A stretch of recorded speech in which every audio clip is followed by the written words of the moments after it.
Hey everyone, it's Movie Lover 120 here, and I'm here with a brand new movie review, and this is going to be the start.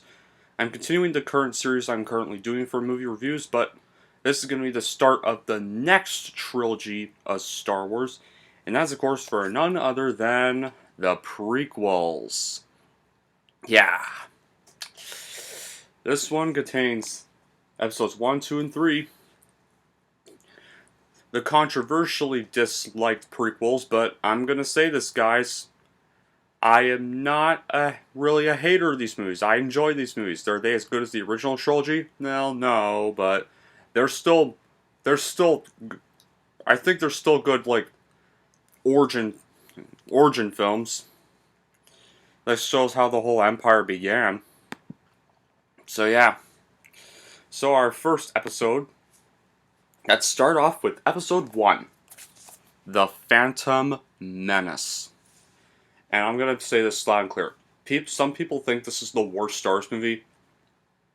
And I'm going to say this loud and clear, guys.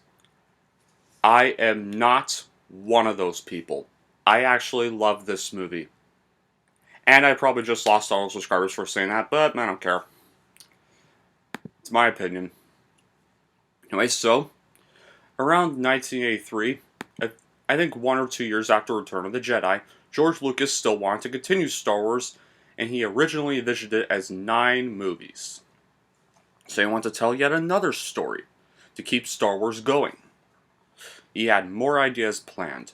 However, he ran into so many financial troubles, which pretty much led to him canceling any other ideas he had for Star Wars at the time, believing Return of the Jedi was a fine enough conclusion, and moved on to complete Indiana Jones.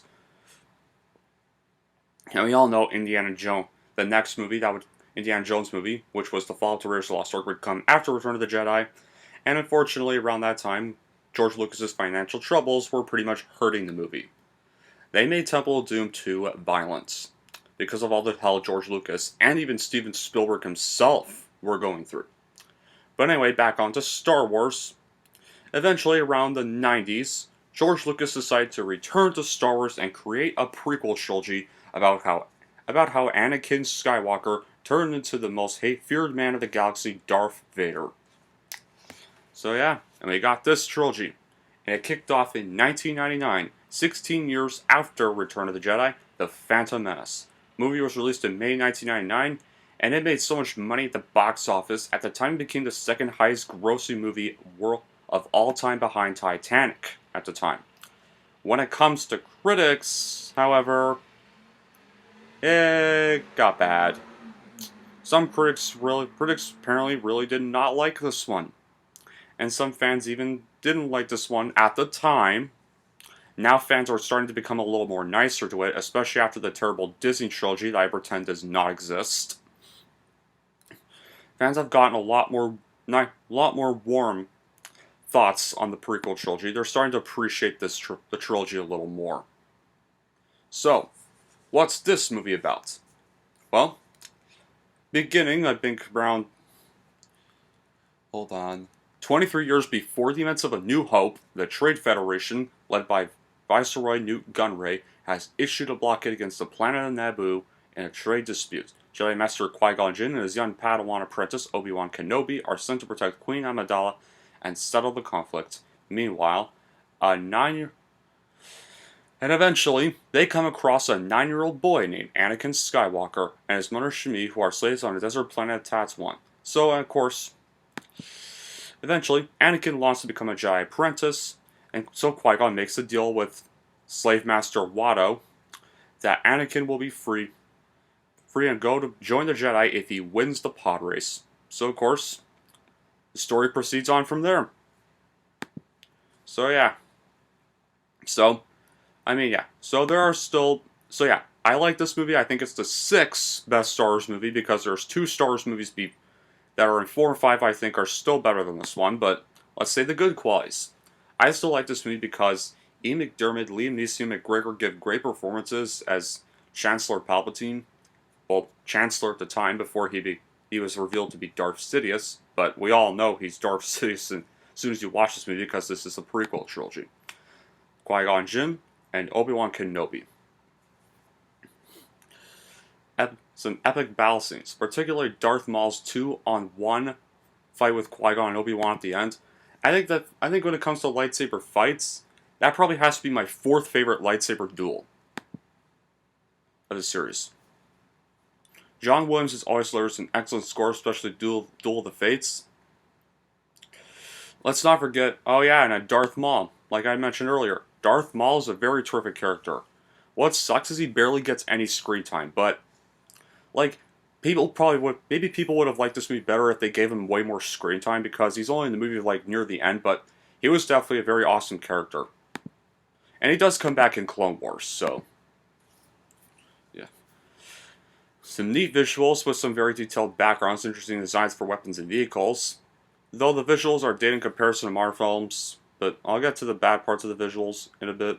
Darth Vader's origin story is a very interesting concept for a trilogy.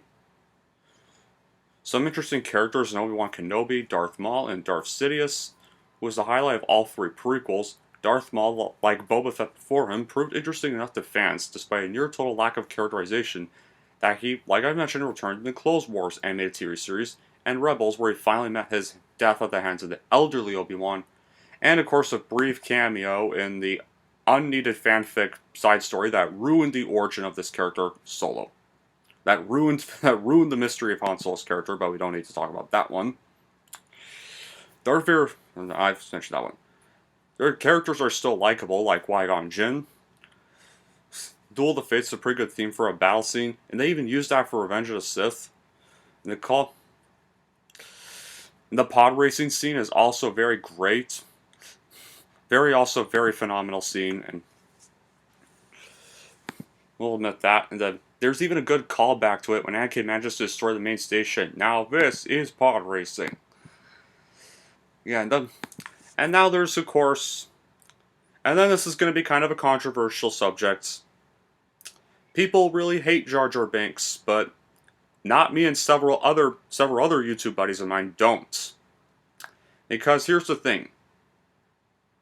People can say what they want about Jar Jar, but Jar Jar actually provides a use to the story. Because one, he basically kept the whole Gungan thing going. He kept the whole like Gungan, peace with the Gungan and the species in the galaxy all going. He basically convinced them all to come at peace together and help defeat all the battle droids and stuff. So, like, he was kind of the whole part of that, and he kind of prevents. And plus, C-3PO wasn't even invented at the time, so they still needed comic relief to prevent the movie from being boring. So at least he actually does kind of provide a. So yeah, Jar Jar still provides a use to this trilogy, unlike another character called Rose Tico in the sequels. I'd rather watch him over her. Alright, on to the bad qualities. Well, alright, there's weak special effects like with the Yoda puppet and stuff. The plot can be a bit confusing and contrived, like times it does kind of rehash some plot points from A New Hope, although the rehashes are thankfully way less obvious than The Force Awakens this time, so it still feels like a more original film. Some of the dialogue can be laughable, but it's Star Wars. Even the original trilogy had some laughable dialogue. Like, Brian Blessed, I agree, was kind of miscast in Boss Nass.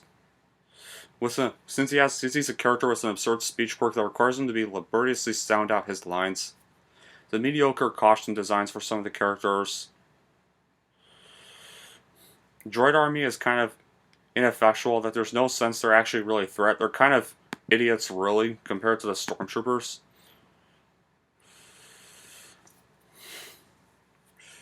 And that kind of undermines the concept of the Jedi powers because of the midi-chlorians, which means that anyone who wields a huge number of these microscopic organisms are force sensitive, but however, those are kind of all that's really it.